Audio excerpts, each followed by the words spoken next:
La chasse du roi Arthur. Ballade.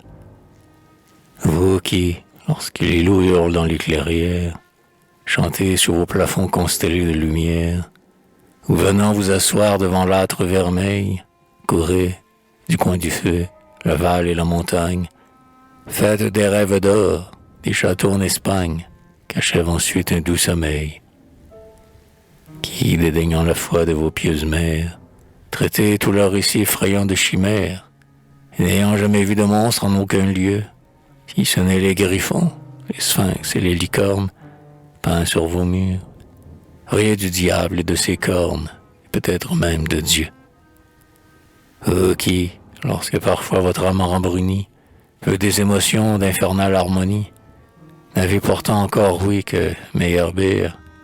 Gardez-vous bien d'aller l'hiver aux Pyrénées, car c'est là qu'on entend des voix vraiment damnées, et d'autres diables corrobèrent.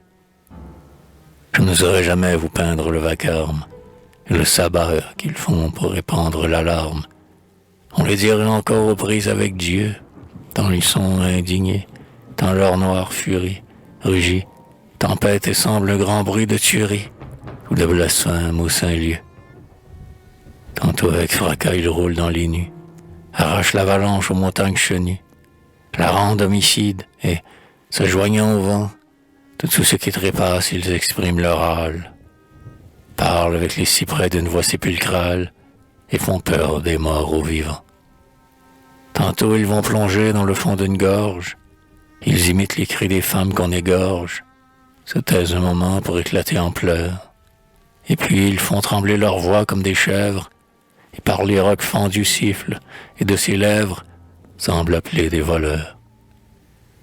Dans son chemin alors malheur à qui s'attarde, s'il n'a son saint patron pour guide, il se hasarde, il peut perdre son corps et son âme en ce lieu. Aussi, quand vient l'hiver, chacun fuit la montagne. Le pauvre est seul, avec ses fils et sa compagne, il reste à la grâce de Dieu. Il y reste, et Dieu sait s'il tremble dans sa hutte, quand la neige et les rocs l'assiègent de leur chute. Et pourtant, il se voit contraint de s'y cacher, tout le temps que l'ours se brun dans sa tanière obscure, taciturne, engourdi, jeune, et, pour nourriture, n'a que ses pattes à lécher.